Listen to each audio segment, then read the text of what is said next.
position, Steele Hayes' position, became open on the Arkansas Supreme Court. Another woman was appointed to serve there, right, by appointment, and then I ran for the court, and I was the first woman elected to the court. But once again, my whole idea was due process.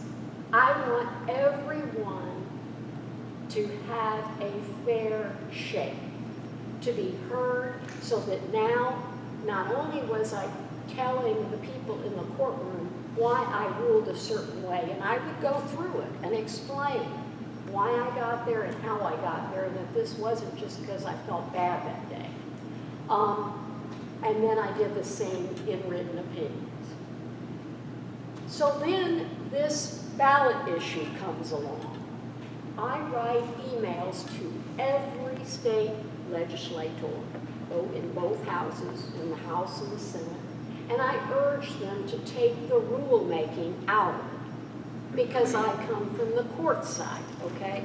So I'm not talking about policy here. I'm talking about separation of powers and the bottom line, which is if the legislature has the authority to make court rules of pleadings and practice, they will basically undo, dismantle the separation of powers between the judiciary and the legislature.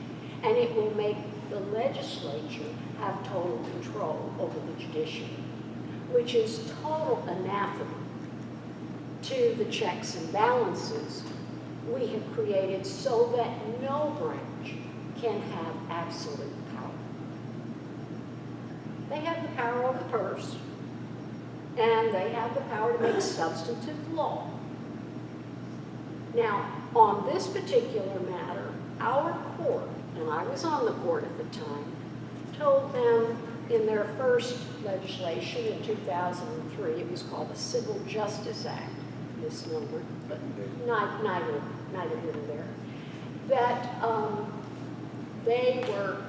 we told them that they couldn't do what they were trying to do by statute. They tried to limit damages. Now, at this time, it was just punitive damages. But they tried to limit punitive damages. Well, my friends, the Constitution said, Arkansas Constitution says you can't do that. It's Article 2, Section 5. Right. Right. And so we said, no dice.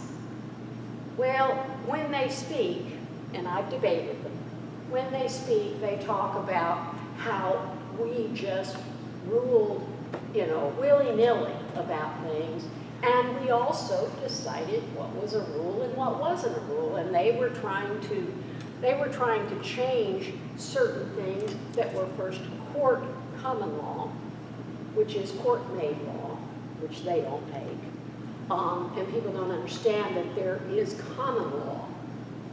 Negligence is a common law concept that comes out of courts.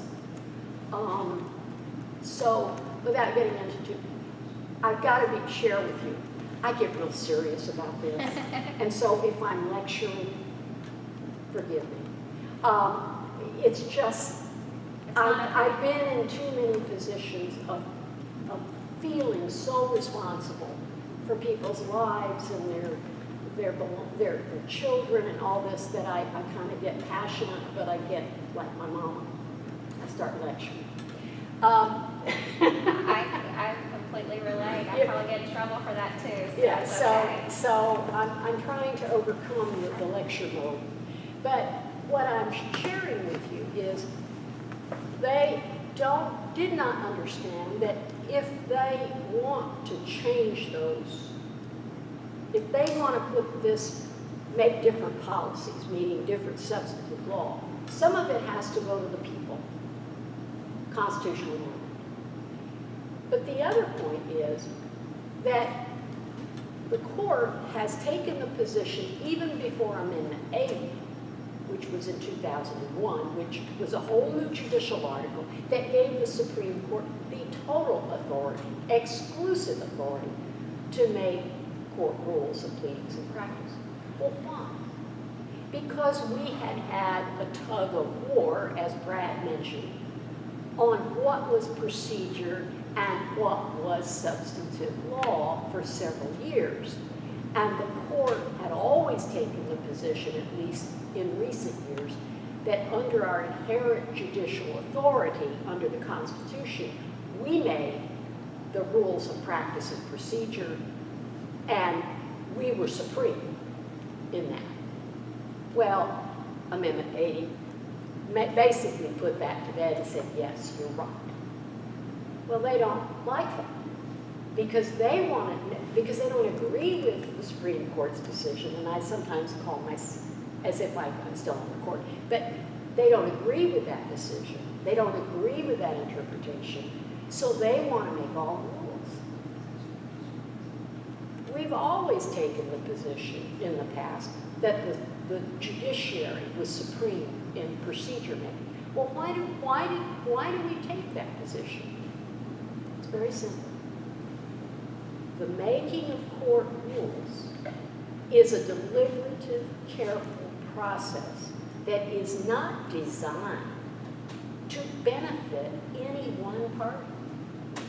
It's supposed to be fair and equal for any party.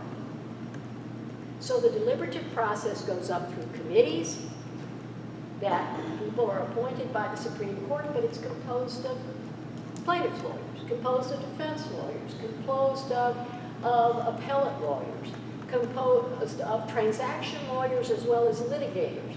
It's composed of the academy, the law schools, and appellate judges and trial judges. So everybody in the field, meaning I call it in the fray, are represented. And the idea is the more voices of people who are there and know how everything operates. And I'm not just talking about personal injury cases. I'm talking about criminal cases. I'm talking about family law cases. I'm talking about probate cases, everything. Well, I'm sitting there and I was debating Senator Irwin day before yesterday.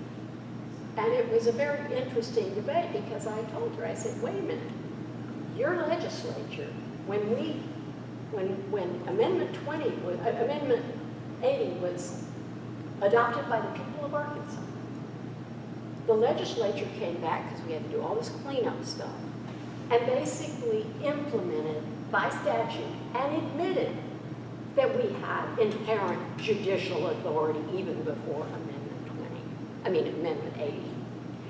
So, unfortunately, some people don't hear that. And I'm here because the political process that this will cause, by the way, when you start hearing all these ads, which I'm sure you're seeing on TV now, do they say one thing about taking over court rulemaking? I mean, I've not seen No. it. They don't answer you, actually. No, they will not. When you And so ask, this is my mission, to say, hey, wait a minute, it's called bait and switch.